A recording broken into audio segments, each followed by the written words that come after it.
Welcome to Memoriacall. Today you will be learning how to use the group call feature.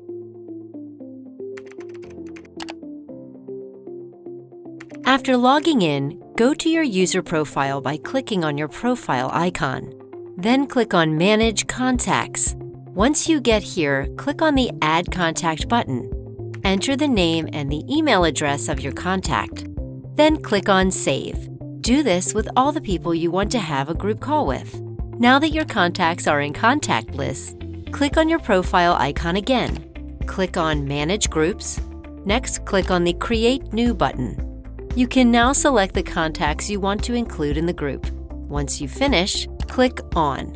Next, give a name to your group and finally click on Done. Congrats! Your group has been created. Next time you want to contact your group, simply go to Meetings, then Create Meetings, and enter your group name in the Add Participants Group section. Give a title to your meeting, then schedule the date and time you want to have your meeting, and click on Save and Send button. Memoriacall.